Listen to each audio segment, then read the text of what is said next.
Hi, this is Dr. Balkan Devlin. I am the Director of Center in Modern Turkish Studies at Caltech University, and this is Talking Turkey. Today, I am joined by Dr. Yevgeniya Gaber, a Senior Fellow at the Center in Modern Turkish Studies here at Caltech and a Ukrainian diplomat, as well as a notable expert on Turkey and Turkish-Ukrainian relations. Yevgeniya, pleased to meet you. Pleased to have you here. Hi, Balkan. Thank you for having me here. I want to start by asking you how you got interested in foreign policy, foreign affairs, and particularly about Turkey. Just give us a little bit about your own background, how you end up where you end up, and more broadly your interests before we move on.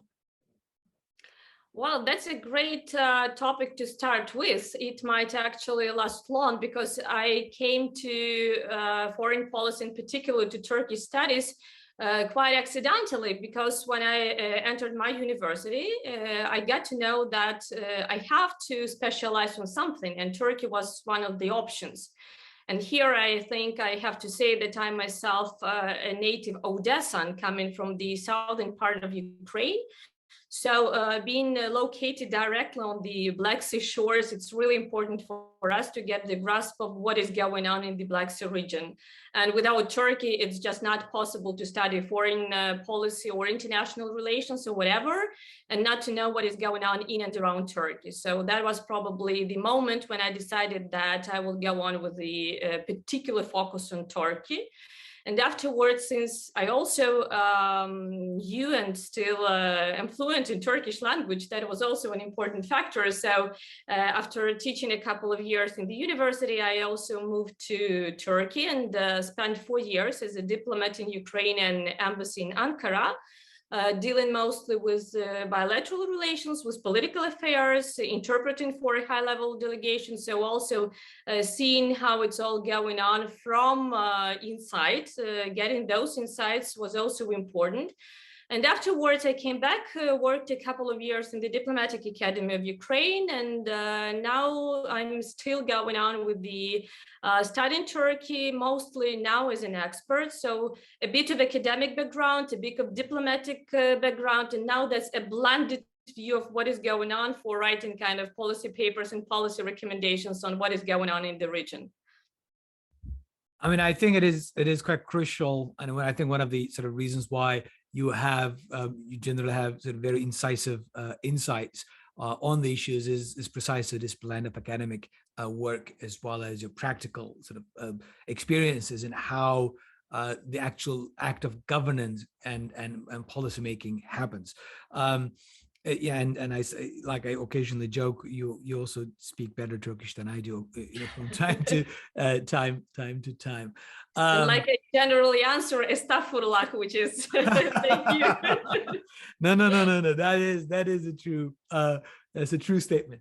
Now, since you are very well embedded in both the academic community and the policy community in the region and have extensive sort of experience and contacts across the Black Sea area. I want to talk about basically two things in this episode of Talking Turkey. The first one, as our series is about Turkey and Turkish foreign policy more broadly. I want you to give our listeners a bit of an overview of Turkish-Ukrainian relations, maybe a very brief history of how things developed, but particularly focusing on the recent developments, increasing cooperation between two countries in a variety of domains, but especially on military and security domains, to give them a sense of how this partnership, this cooperation is going. Well, I think there are two main elements in this general picture of more active foreign policy of Turkey and more active developments in Turkish-Ukrainian relations, which we have been witnessing recently. And one is something that I wrote about still in my PhD thesis many years ago. That's the change in Turkish foreign policy in general. I mean, after the Cold War period, what we're seeing is Turkey trying to at least position itself as an emerging regional power and kind of moving away from this only pro-NATO, pro-US position, being kind of a partner of a big power in the region and just doing whatever is expected from Turkey to be done, but rather to have this strategic autonomy, as it has been called, which generally means that Turkey has its own national interests. And Turkey is really very, very active now in promoting those national interests, even if these are quite often contrary to its commitments in NATO, in other alliances, because Turkey first, I mean, this is what we can feel now. It's important for official Ankara also to say that we are a regional power. We are no more a small state. So yes, we are still a NATO member. We still discuss EU at some point, but on the other hand, we have this regional solution for regional problems approach. So we have to deal with regional powers. First of all, we have to work with littoral states and countries to solve the problem that we have now. Plus, as we all know, there is a Montreux Convention, which has never been changed and will most probably not be changed in the nearest future, as far as we can live and witness it, at least in our lifetime. So there is also this concern in Turkey, as far as I can see, that there might be militarization of the Black Sea region, and not only by Russian Federation, which is the case for Ukraine. That is how we are seeing actually the situation now, but also this kind of militarization by NATO, by Western countries, by all those external out of the region actors. And here we come to the point when we can better understand why Turkey tries to develop relations with Ukraine. Because on the one hand, we really see, unfortunately, the deteriorating relations between Turkey and EU or NATO and its Western partners. On the other hand, we can see that relations with Russia are developing, but we can't say this is kind of a strategic partnership. I can't say there is this high level of trust. There is all, great relations in different areas. No, it's not. I mean, Turkey is cooperating with Russia on the matters where it has to cooperate, or it does not has a luxury not to cooperate with Russia, but still this is not something which can be at the core of Turkish foreign policy, which can actually secure the security of Turkey itself. So there is a need to deter Russia, which has traditionally been a rival for Turkey in the Black Sea region, starting from the Ottoman and the Russian wars and up to the present. There are multiple conflicts in the region where Turkey and Russia are on the different sides or supporting different political forces, like Libya, Syria, Crimea also. Turkey has not recognized and will not, as is claimed, is not going to recognize the occupation and the legal annexation of Crimea. And then add Georgia to that picture, and Nagorno-Karabakh and many other regional conflicts. So there are also these concerns in Turkey that with the growing and rising military buildup of Russia in the region, it's Turkey who's actually getting more and more insecure. And here is the point where Turkey and Ukraine share the same interests. There is a vast area for cooperation, especially in defense, especially in military and technical cooperation, because on the one hand, both countries want to strengthen their resilience, to actually strengthen their own capacities and capabilities, and to invest in national defense sector. And this is very important for Turkey, not only to import arms, but actually to become, as far as it's possible, self-sufficient in this defense sector. And Ukraine has all those technologies. Ukraine has all those know-hows, all those important things to share. And on the other hand, we are quite in good relations, not to be that much afraid of sharing some parts of sensitive information. Plus, we have Russia as a general threat, more for Ukraine, less for Turkey, but in the long term for Turkey as well. We have Crimean Tatars in Ukraine, which is an important factor for Turkey, not only in terms of foreign policy, but also in terms of domestic politics. there are quite a lot of Crimean Tatars living in Turkey, and they are also constituents and voters for the ruling party and coalition.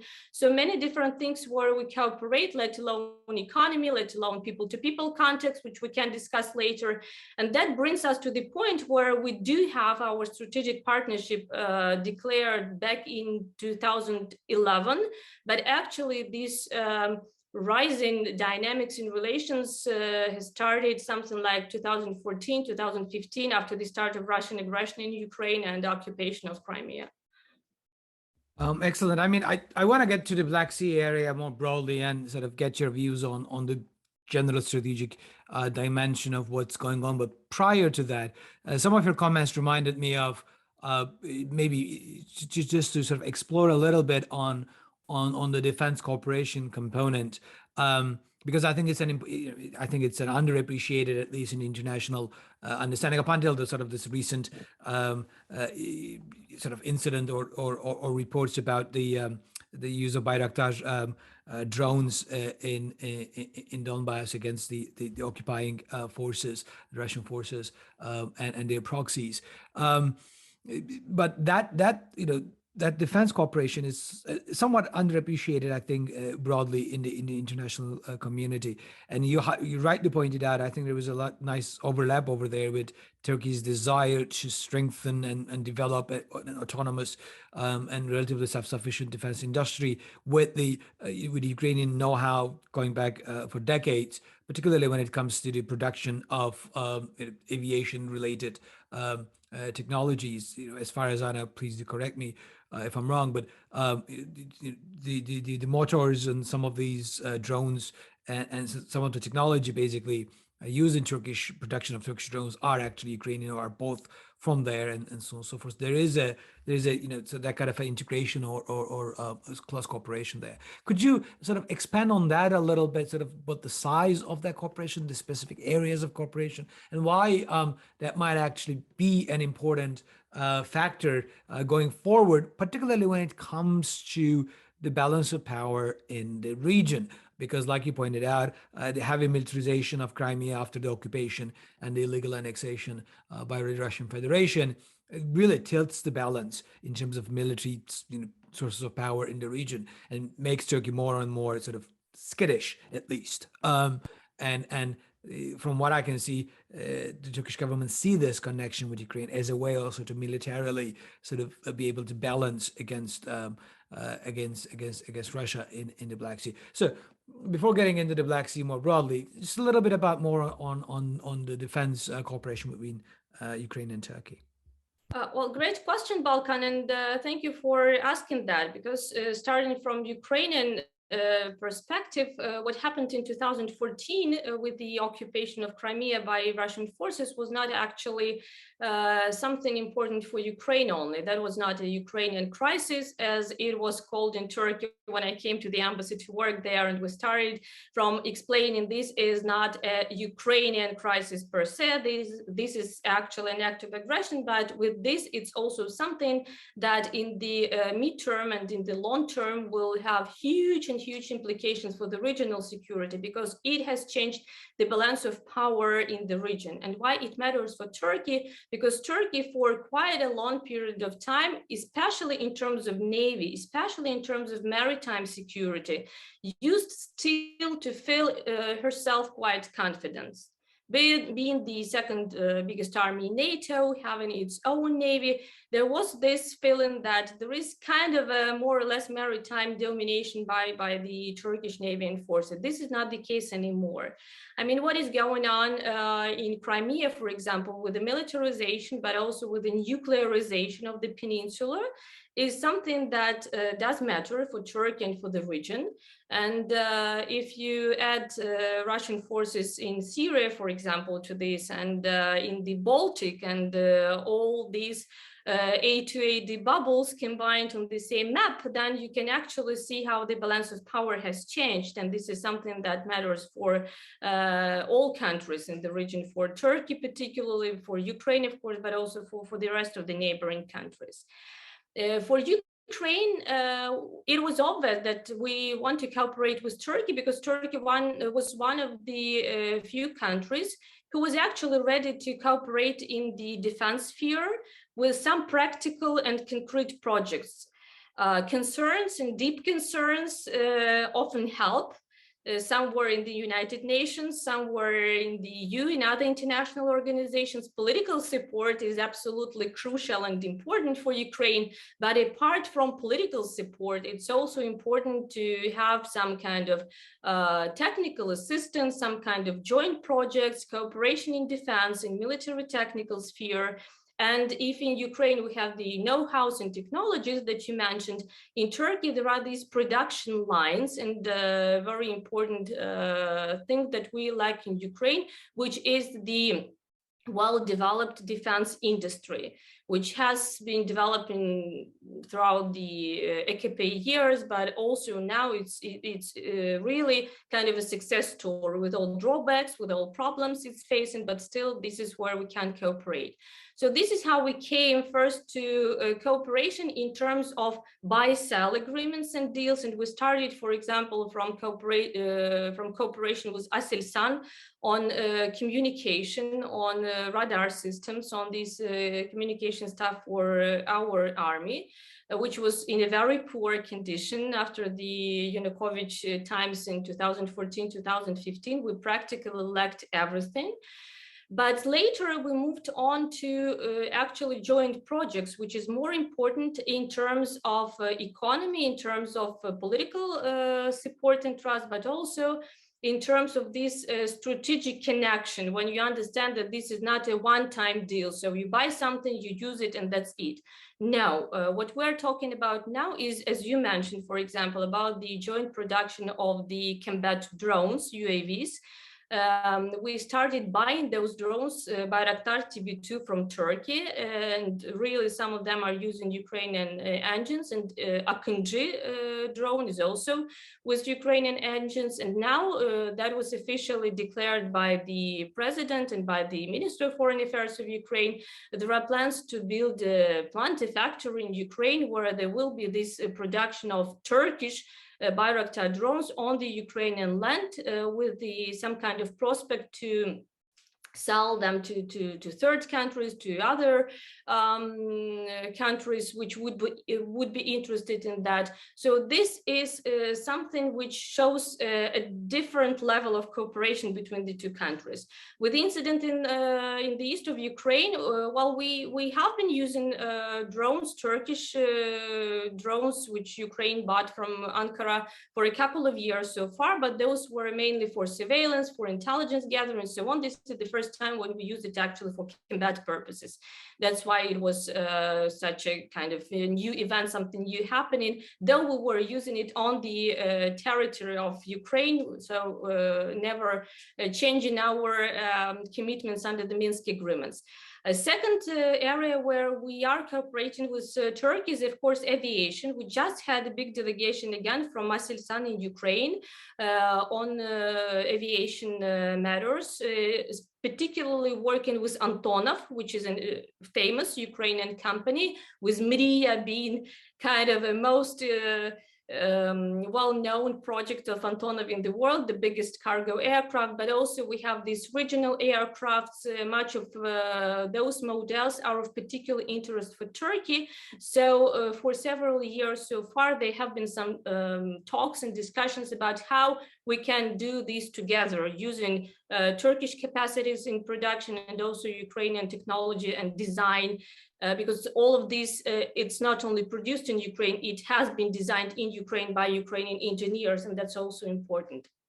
So that would be second area.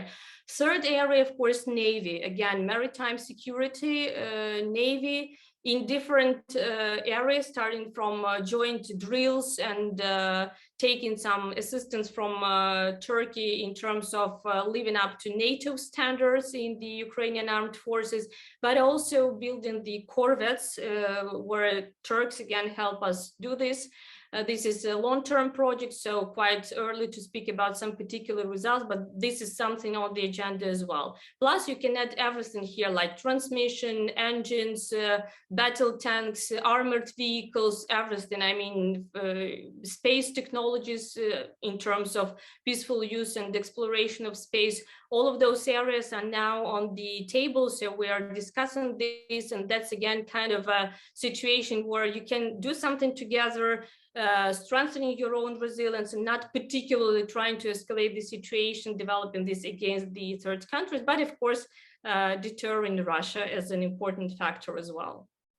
Excellent. Now, and I thank you very much for this more sort of detailed uh, dive into areas of cooperation. I want to sort of take a little step back and get maybe 30,000 feet look at the Black Sea.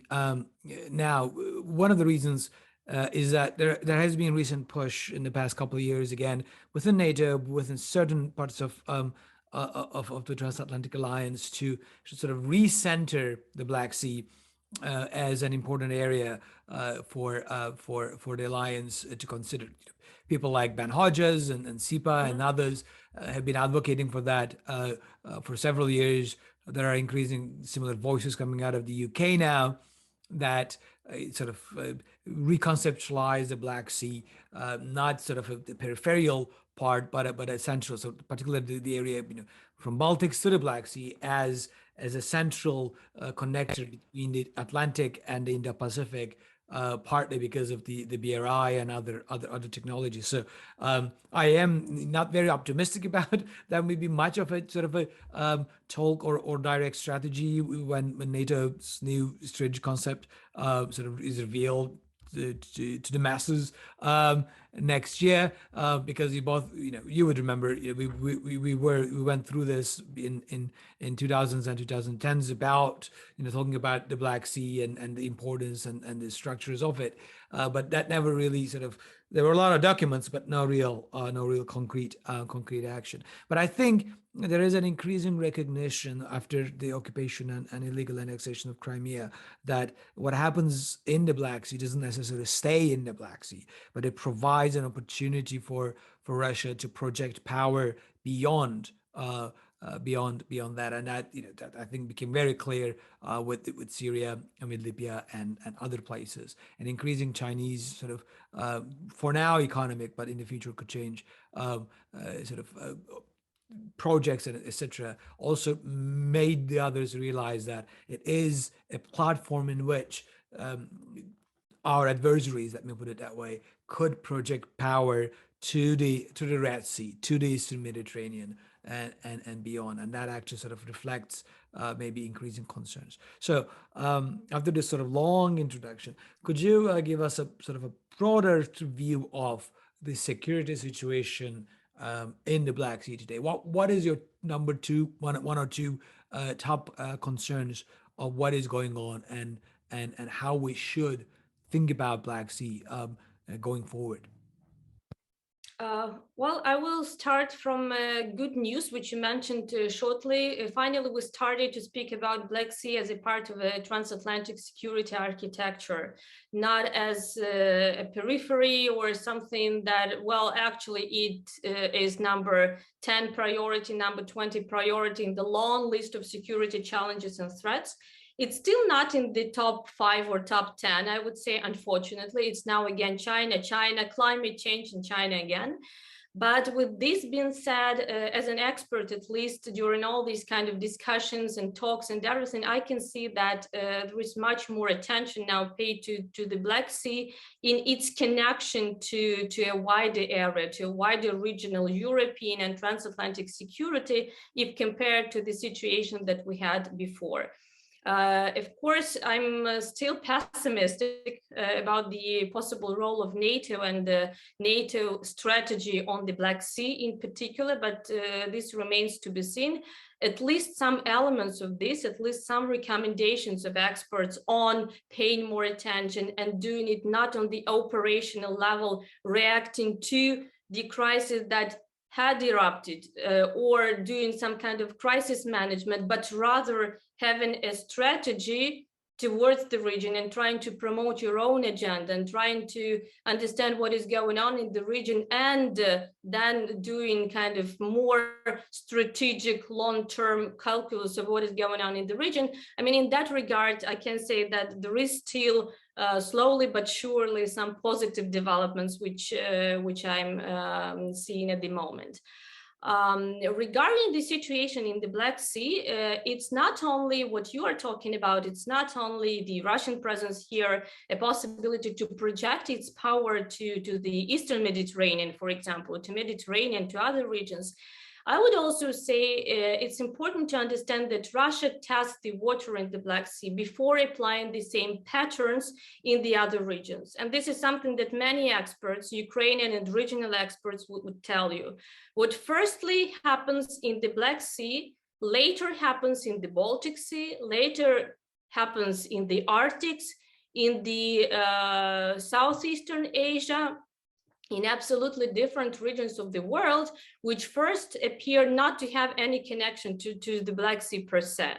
But let's take, for example, the Russian hybrid tactics of provoking different countries, of trying to escalate the situation without actually violating some kind of laws or regimes. When you have these unannounced, undeclared drills, when you have these close passes by with the British vessels, with the NATO vessels, or in the air as well. So this is something that is always somewhere on the edge. On the one hand, you can say that was, an accident, and sorry, we did not mean to do that. But on the other hand, you can see this escalating tension all the time. And every time one small particular incident can lead to a really important situation with deterioration of security, with the almost open clash of different sides like Russia and the Western or NATO allies and so on. So this is really something that can serve as a start for a much bigger conflict in the future. Second is about the freedom of navigation, including commercial vessels. This is relatively new tactics used by the Russian forces in the Black Sea, by Russia, but still what we can see is sometimes huge territories, huge areas of the Black Sea basin are just closed by Russia because of the so-called drills or trainings, which can last, for example, from March to October. So 6 months in a row, you don't have a possibility to access to some particular areas in the western part of the Black Sea or somewhere else. Plus, it's not only Crimea, which is occupied, it's also the vast areas of territorial waters. It's also the drilling platforms which were seized by Russia. It's also critical infrastructure, which is very often used by Russia for equipping it with kind of radars or kind of military equipment, even if this is a civilian infrastructure. So this is this kind of creeping occupation of the Black Sea in general, not only the Crimea Peninsula per se. If you compare to other regions, and if you talk to experts from the Baltic countries, for example, you will hear absolutely the same things. That is what they experienced with Russia when they had these Russian pipelines being used again for blocking some parts of the Baltic Sea just to prevent the access to that area, and so on and so forth. Many other issues to discuss here, but what is important that every time there is something happening here in the Black Sea, you have to think where next you will see the same pattern of behavior, in which part of the world. Because if this is about violating, let's say, international law, if this is the Budapest Memorandum being violated, then where is a guarantee that Russia will not violate any other kind, or some other countries like China will not use this as a precedent to violate some other agreements? And that's why we have delegations from South Korea, for example, coming here and asking what are the possible ways to tackle these problems, because in case one time there is a country which refused from nuclear weapons, and then all guarantees and assurances given under the Budapest Memorandum were not put in place. What happens if North Korea or China or some other country does the same? So this is about changing the global dynamics. This is about changing the global balance of power after changing it in the Black Sea region, and after using this, as you know, a first kind of testing and seeing how it works and what would be the reaction from other countries, what would be the reaction from NATO or from the US, and so on and so forth. So yeah, Black Sea matters, and unfortunately what happens in the Black Sea does not stay in the Black Sea. And what is happening now is mostly in a negative sense of this. I mean, the escalation of the situation and the growing number of Russian troops and also Russian Navy shows that the dynamics are quite negative. Last, what I probably would say here is that this is something that might work for Russia in the future as well. It's not only about bringing personnel here and withdrawing it, it's also about logistically developing the infrastructure which might be used afterwards for any kind of assault, for any kind of attack in quite a short period of time. So it's important to watch, it's important to see what is going on here. And of course, it's important to understand the long-lasting implications of these developments for the European security. Excellent. I mean, I think it's a very important point to emphasize that the use of Black Sea as a lab to test a variety of kinetic and non-kinetic methods of warfare by the Russian Federation, and then which then sort of be practiced and modified and changed and perfected in there to be applied elsewhere is an extremely important component to understand for the future ways in which the Kremlin, can go ahead and use things that are now being developed and structured in the Black Sea elsewhere. I think that's something really a lot of people miss when they look at what is going on. And that's why I think it's important to sort of center the Black Sea in terms of the transatlantic security, and not necessarily only think about it as somewhere that is on the periphery and, whatever happens doesn't necessarily, impact us. I think that's very, very crucial. I mean, we can extend this to a variety of things, including the disinformation and other campaigns that were tried in Georgia first, and then sort of worked and perfected and applied against Ukraine in 2013, 14, 15, and now which then we see the applications of it in the US in 2016, in Europe, et cetera, et cetera. So those things are being tested, and Black Sea is being used as a lab for a variety of these mechanisms and ways of conducting both kinetic warfare, but also political hybrid warfare. Is an extremely important point and a concerning point, like you pointed out. Yevgeniya, thank you very much for joining to Talking Turkey today. It is always a pleasure to talk with you, and thanks for explaining in quite in detail both Turkish-Ukrainian relations and specific areas of cooperation, but also providing us with a sort of a broad perspective on the Black Sea security. Thank you. Thank you.